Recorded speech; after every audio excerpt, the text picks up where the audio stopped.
Hello, and welcome to Bookspot. I'm Earl Wyenberg. This time we begin our reading of Red Planet by Robert Heinlein. Chapter 1, Willis. The thin air of Mars was chilly, but not really cold.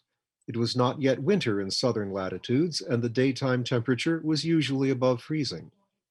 The queer creature standing outside the door of a dome-shaped building was generally manlike in appearance, but no human being ever had a head like that. A thing like a coxcomb jutted out above the skull, the eye lenses were wide and staring, and the front of the face stuck out in a snout. The unearthly appearance was increased by a pattern of black and yellow tiger stripes covering the entire head.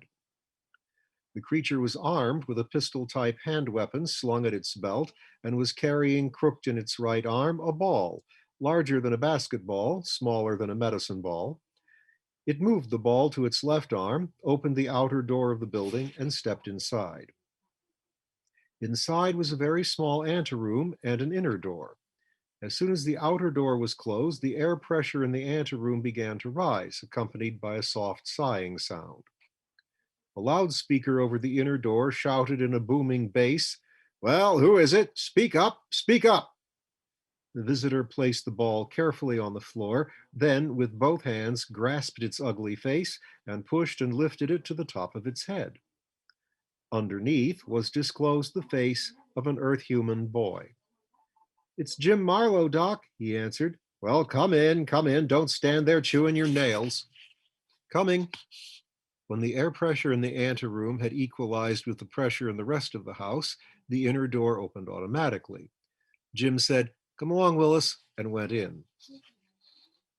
The ball developed 3 spaced bumps on its lower side and followed after him, in a gait which combined spinning, walking, and rolling. More correctly, it careened, like a barrel being manhandled along a dock. They went down a passage and entered a large room that occupied half the floor space of the circular house plan. Dr. McRae looked up but did not get up. "Howdy, Jim. Skin yourself. Coffee on the bench. Howdy, Willis," he added, and turned back to his work. He was dressing the hand of a boy about Jim's age. "Thanks, Doc. Oh, hello, Francis. What are you doing here?" "Hi, Jim. I killed a water seeker, then I cut my thumb on one of its spines." "Quit squirming," commanded the doctor. "That stuff stings," protested Francis. "I meant it to." "How in the world did you do that?" persisted Jim. "You ought to know better than to touch one of those things. Just burn 'em down and burn 'em up." He zipped open the front of his outdoor costume, peeled off its arms and legs, and hung it on a rack near the door. The rack held Francis' suit, the headpiece of which was painted in bright colors like an Indian brave's war paint, and the doctor's suit, the mask of which was plain. Jim was now stylishly and appropriately dressed for indoors on Mars in bright red shorts. "I did burn it," explained Francis, "but it moved when I touched it. I wanted to get the tail to make a necklace." "Then you didn't burn it right, probably left it full of live eggs. Who are you making a necklace for? None of your business. And I did so burn the egg sack. What do you take me for, a tourist?" "Sometimes I wonder, you know those things don't die till sundown." "Don't talk nonsense, Jim," the doctor advised. "Now, Frank, I'm going to give you an antitoxin shot. It won't do you any good, but it'll make your mother happy. Long about tomorrow, your thumb will swell up like a poisoned pup. Bring it back and I'll lance it." "Am I going to lose my thumb?" the boy asked. "No, but you'll do your scratching with your left hand for a few days. Now, Jim, what brings you here? Tummy ache?" "No, Doc, it's Willis." "Willis, eh? He looks pert enough to me." The doctor stared down at the creature. Willis was at his feet, having come up to watch the dressing of Frank's thumb. To do so, he had protruded 3 eye stalks from the top of his spherical mass. The stalks stuck up like thumbs in an equal-sized triangle, and from each popped a disturbingly human eye. The little fellow turned around slowly on his tripod of bumps or pseudopeds and gave each of his eyes a chance to examine the doctor. "Get me a cup of Java, Jim," commanded the doctor, then leaned over and made a cradle of his hands. "Here, Willis, up's a daisy." Willis gave a little bounce and landed in the doctor's hands, withdrawing all protuberances as he did so. The doctor lifted him to the examining table. Willis promptly stuck out legs and eyes again. They stared at each other. The doctor saw a ball covered with thick, close cropped fur, like sheared sheepskin, and featureless at the moment, save for the supports in the eye stalks. The Mars creature saw an elderly male Earthman, almost completely covered with wiry gray and white hair. The middle portion of this strange un-Martian creature was concealed in snow-white shorts and shirt. Willis enjoyed looking at him. "How do you feel, Willis?" inquired the doctor. "Feel good? Feel bad?" A dimple showed at the very crown of the ball between the stalks, dilated to an opening. "Willis, fine," he said. His voice was remarkably like Jim's. "Fine, eh?" Without looking around, the doctor added, "Jim, wash those cups again, and this time sterilize them. Want everybody around here to come down with a pip?" "Okay, Doc," Jim acknowledged, and added to Francis, "You want some coffee too?" "Sure, weak with plenty of cow. Don't be fussy." Jim dipped into the laboratory sink and managed to snag another cup. The sink was filled with dirty dishes.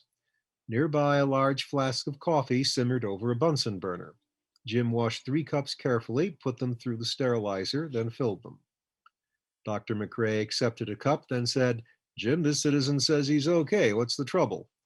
"I know he says he's all right, Doc, but he's not. Can you examine him and find out?" "Examine him? How, boy? I can't even take his temperature because I don't know what his temperature ought to be. I know as much about his body chemistry as a pig knows about patty cake. Want me to cut him open and see what makes him tick?" Willis promptly withdrew all projections and became as featureless as a billiard ball. "Oh, you've scared him," Jim said accusingly. "Sorry." The doctor reached out and commenced scratching and tickling the furry ball. "Good, Willis. Nice, Willis. Nobody's going to hurt Willis. Come on, boy. Come out of your hole." Willis barely dilated the sphincter over his speaking diaphragm. "Not hurt, Willis?" he said anxiously in Jim's voice. "Not hurt, Willis. Promise." "Not cut, Willis?" "Not cut, Willis. Not a bit." The eyes poked out slowly. Somehow he managed an expression of watchful caution, though he had nothing resembling a face. "That's better," said the doctor. "Let's get to the point, Jim. What makes you think there's something wrong with this fellow when he and I can't see it?" "Well, Doc, it's the way he behaves. He's all right indoors, but outdoors, he used to follow me everywhere, bouncing around the landscape, poking his nose into everything." "He hasn't got a nose," Francis commented. "Go to the head of the class. But now, when I take him out, he just goes into a ball and I can't get a thing out of him. If he's not sick, why does he act that way?" "I begin to get a glimmering," Dr. McRae answered. "How long have you been teamed up with this balloon?" Jim thought back over the 24 months of the Martian year. "Since along toward the end of Zeus, nearly November. And now here it is the last of March, almost Ceres, and summer gone. That suggest anything to your mind?" No." "You expect him to go hopping around through the snow? We migrate when it gets cold. He lives here." Jim's mouth dropped open. "You mean he's trying to hibernate?" "What else? Willis's ancestors had had a good many millions of years to get used to the seasons around here. You can't expect him to ignore them." Jim looked worried. "I'd planned to take him with me to Syrtis Minor." "Syrtis Minor? Oh, yes, you go away to school this year, don't you? You too, Frank." "You bet." "I can't get used to the way you kids grow up. I came to Mars so the years would be twice as long, but it doesn't seem to make any difference. They spin faster." "Say, Doc, how old are you?" inquired Francis. "Never mind. Which one of you is going to study medicine and come back to help me with my practice?" Neither one answered. Speak up," urged the doctor. "What are you going to study?" Jim said, "Well, I don't know. I'm interested in areography." Areography, equivalent to geography for Earth, from Ares, Greek for Mars. "I'm interested in areography, but I like biology too. Maybe I'll be a planetary economist like my old man." "That's a big subject. Ought to keep you busy a long time. You, Frank?" Francis looked slightly embarrassed. "Well, shucks, I think I'd like to be a rocket pilot." "I thought you'd outgrown that." "Why not?" Francis answered. "I might make it." "On your own head be it. Speaking of such things, you Yonkers go to school before the colony migrates, don't you?" Since Earth humans do not hibernate, it was necessary that the colony migrate twice each Martian year. The southern summer was spent in Karax, only 30 degrees from the southern pole. The colony was now about to move to Copaeus in Utopia, almost as far to the north, there to remain half a Martian year, or almost a full Earth year. There were year-round establishments near the equator, New Shanghai, Marsport, Syrtis Minor, others, but they were not true colonies, being manned mainly by employees of the Mars Company. By contract and by charter, the company was required to provide advanced terrestrial education on Mars for colonials. It suited the company to provide it only at Syrtis Minor. "We go next Wednesday," said Jim, "on the mail scooter." "So soon?" "Yes, and that's what worries me about Willis. What ought I to do, Doc?" Willis heard his name and looked inquiringly at Jim. He repeated in exact imitation of Jim, "What ought I to do, Doc?" "Shut up, Willis. Shut up, Willis." Willis imitated the doctor just as perfectly.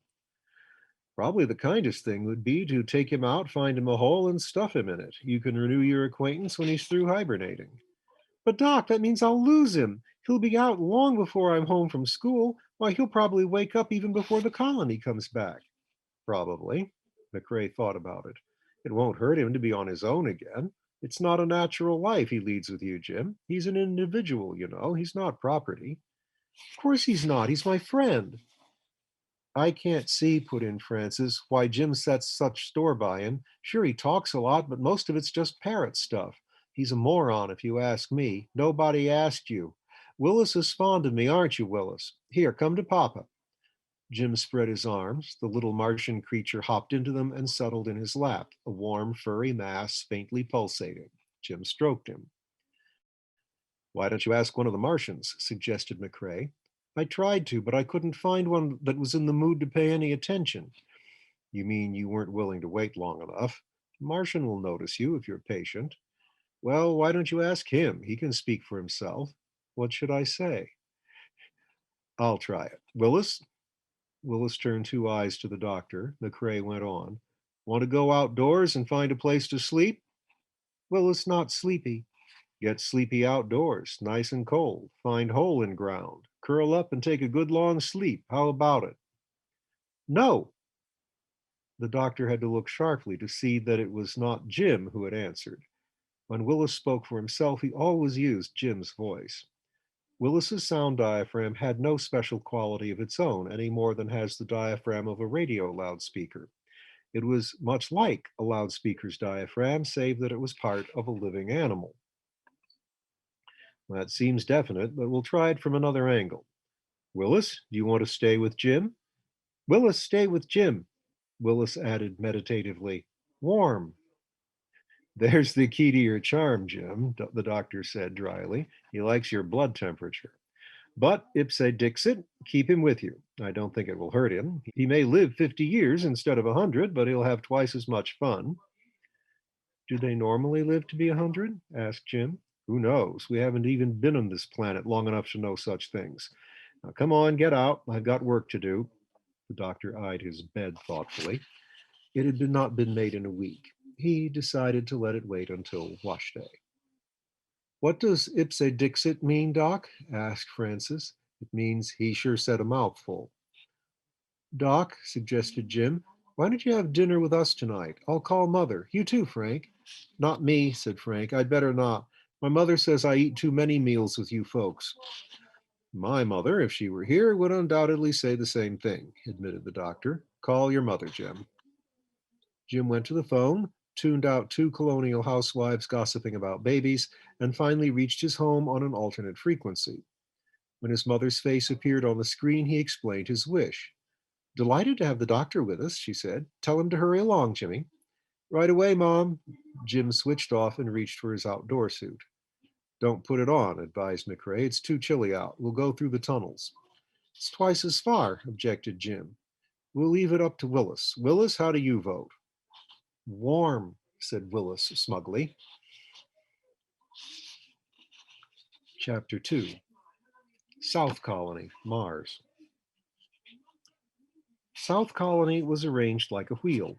The administration building was the hub. Tunnels ran out in all directions and buildings were placed over them.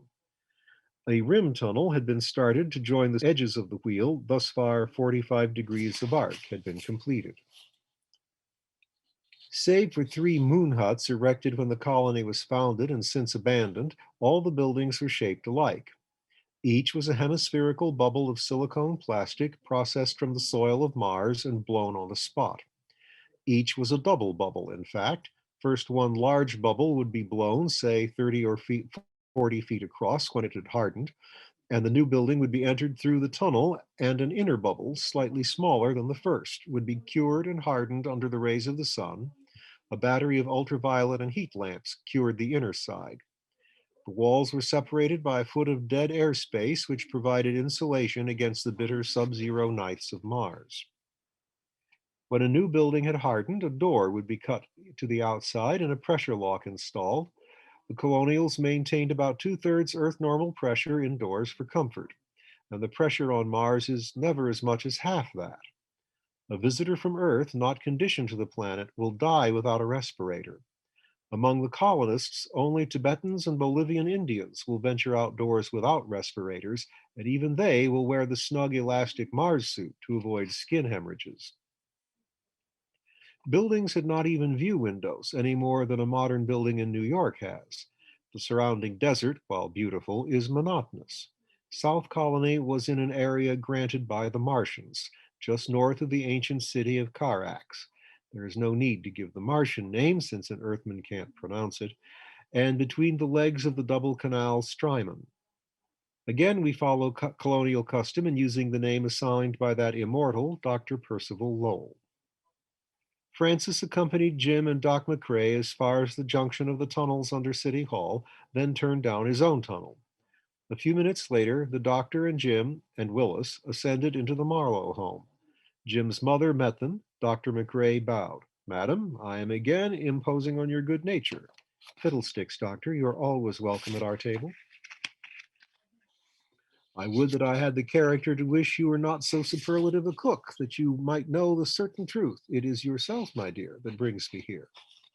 Jim's mother blushed. She changed the subject.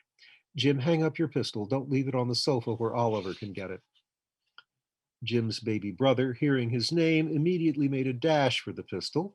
Jim and his sister Phyllis both saw this, both yelled, "Ollie!" and were immediately mimicked by Willis, who performed the difficult trick, possible only with an atonal diaphragm, of duplicating both voices simultaneously. Phyllis was nearer. She grabbed the gun and slapped the child's hands.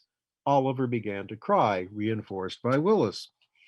"Children," said Mrs. Marlowe, just as Mr. Marlowe appeared in the door. "What's all the ruckus?" he inquired mildly. Dr. McCrae picked up Oliver, turned him upside down, and sat him on his shoulders. Oliver forgot that he was crying. Mrs. Marlowe turned to her husband. "Nothing, darling. I'm glad you're home. Children, go wash for dinner, all of you." The second generation trooped out. "What was the trouble?" Mr. Marlowe repeated. A few moments later, Mr. Marlowe joined Jim at his son's room. "Jim?" "Yes, Dad? What's this about you leaving your gun where the baby could reach it?" Jim flushed. "It wasn't charged, Dad. If all the people who'd been killed with unloaded guns were laid end to end, it would make quite a lineup. You are proud of being a licensed gun wearer, aren't you?" Yes, sir." "And I'm proud to have you be one. It means you are a responsible, trusted adult. But when I sponsored you before the council and stood up with you when you took your oath, I guaranteed that you would obey the regulations and follow the code wholeheartedly and all the time, not just most of the time. Understand me?" "Yes, sir, I think I do." "Good. Let's go into dinner." Dr. McCrae dominated the dinner table talk, as he always did, with a soft rumble of salty comments and outrageous observations. Presently, he turned to Mr. Marlowe and said, "You said something earlier about another 20 years and we could throw away our respirators. Tell me, is there news about the project?" The colony had dozens of projects, all intended to make Mars more livable for human beings, but the project always meant the atmosphere or oxygen project. The pioneers of the Harvard Carnegie expedition reported Mars suitable for colonization, except for the all important fact that the air was so thin that a normal man would suffocate. However, they reported also that many, many billions of tons of oxygen were locked away in the Martian desert sands, the red iron oxides that gave Mars its ruddy color. The project proposed to free this oxygen for humans to breathe. Didn't you hear the Dimos newscast this afternoon? Mr. Marlowe answered. Never listen to newscasts, saves wear and tear on the nervous system. No doubt, but this was good news. The pilot plant in Libya is in operation, successful operation. The first day's run restored nearly 4 million tons mass of oxygen to the air, and no breakdowns. Mrs. Marlowe looked startled. 4 million tons? That seems a tremendous lot. Her husband grinned. Any idea how long it would take that one plant at that rate to do the job? That is, increase the oxygen pressure by 5 mass pounds per square inch? Of course I haven't, but not very long, I should think. Let me see. His lips moved soundlessly. Around 200,000 years. Mars years, of course. James, you're teasing me. No, I'm not. Don't let big figures frighten you, my dear. Of course, we won't depend on one plant. They'll be scattered every 50 miles or so through the desert, 1,000 mega horsepower each. There's no limit to the power available, thank goodness. If we don't clean up the job in our own lifetimes, at least kids will certainly see the end of it. Mrs. Marlowe looked dreamy. That would be nice, to walk outside with your bare face in the breeze. I remember when I was a little girl, we had an orchard with a stream running through it. She stopped. Sorry we came to Mars, Jane? Her husband asked softly. Oh, no, this is my home. Good. What are you looking sour about, Doctor? Hey, oh, nothing, nothing. I was just thinking about the end result. Mind you, this is fine work, all of it. Hard work, good work that a man can get his teeth into. But we get it done, and what for? So another 2 billion, 3 billion sheep can fiddle around with nonsense, spend their time scratching themselves and bleating? We should have left Mars to the Martians. Tell me, sir, do you know what television was used for when it first came out? No, how would I? Well, I didn't see it myself, of course, but my father told me about it. It seems your father? How old was he? When was he born? My grandfather, then. Or it may have been my great grandfather. It's beside the point. They installed the first television sets in cocktail bars, amusement places, and used them to watch wrestling matches. What's a wrestling match? Demanded Phyllis. An obsolete form of folk dancing, explained her father. Never mind. Granting your point, Doctor, I see no harm. What's folk dancing? Persisted Phyllis. You tell her, Jane. She's got me stumped. Jim looked smug. It's when folks dance, silly. That's near enough, agreed his mother. Dr. McRae stared. These kids are missing something. I think I'll organize a square dancing club. I used to be a pretty good caller once upon a time. Phyllis turned to her brother. Now I suppose you'll tell me that square dancing is when a square dances. Mr. Marlowe raised his eyebrows. I think the children are all finished, my dear. Couldn't they be excused? Yes, surely. You may leave, my dears. Say, excuse me, please, Ollie. The baby repeated it with Willis in mirror chorus. Jim hastily wiped his mouth, grabbed Willis, and headed for his own room. He liked to hear the doctor talk, but he had to admit that the old boy could babble the most fantastic nonsense when other grown-ups were around. Nor did the discussion of the oxygen project interest Jim. He saw nothing strange or uncomfortable about wearing his mask. He would feel undressed going outdoors without it. From Jim's point of view, Mars was all right the way it was. No need to try to make it more like Earth. Earth was no great shakes anyway. His own personal recollection of Earth was limited to vague memories from early childhood of the emigrants' conditioning station on the high Bolivian plateau. Cold, shortness of breath, and great weariness. His sister trailed after him. He stopped just inside his door and said, What do you want, Shorty?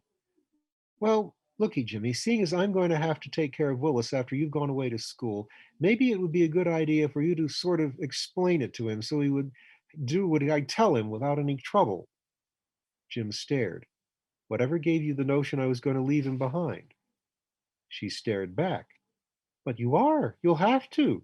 You can't take him to school. You ask Mother. Mother hasn't anything to do with it. She doesn't care what I take to school. Well, you oughtn't to take him, even if she doesn't object. I think you're mean. You always think I'm mean if I don't cater to your every wish. Not to me, to Willis. This is Willis's home. He's used to it. He'll be homesick away at school. He'll have me. Not most of the time he won't. You'll be in class. Willis wouldn't have anything to do but sit and mope. You ought to leave him here with me, with us, where he'll be happy. Jim straightened himself up. I'm going to find out about this right away. He walked back into the living room and waited aggressively to be noticed. Shortly, his father turned toward him. Yes, what is it, Jim? Something eating you? Um, well, look, Dad, is there any doubt about Willis going with me when I go away to school? His father looked surprised. It had never occurred to me that you would consider taking him. Huh? Why not? Well, school is hardly the place for him. Why? Well, you wouldn't be able to take care of him properly. You'll be awfully busy. Willis doesn't take much care. Just feed him every month or so and give him a drink about once a week, and he doesn't ask for anything else. Why can't I take him, Dad? Mr. Marlowe looked baffled. He turned to his wife. She started in, Now, Jimmy, darling, we don't want you to. Jim interrupted, Mother, every time you want to talk me out of something, you start out, Jimmy, darling. Her mouth twitched, but she kept it from smiling. Sorry, Jim. Perhaps I do. What I was trying to say was this. We want you to get off to a good start at school, and I don't believe having Willis on your hands will help any. Jim was stumped for the moment, but he was not ready to give up. Look, Mother, look, Dad, you both saw the pamphlet the school sent me telling me what to do and what to bring and when to show up and so forth. If either of you can find anything in anywhere in those instructions that says I can't take Willis with me, I'll shut up like a Martian. Is that fair? Mrs. Marlowe looked inquiringly at her husband. He looked back at her with the same appeal for help in his expression. He was acutely aware that Dr. McCrae was watching both of them, not saying a word, but wearing an expression of sardonic amusement. Mr. Marlowe shrugged. Take Willis along, Jim, but he's your problem. Jim's face broke out in a grin. Thanks, Dad. He left the room quickly in order not to give his parents time to change their minds. And we'll find out how he gets along with Willis at school next time.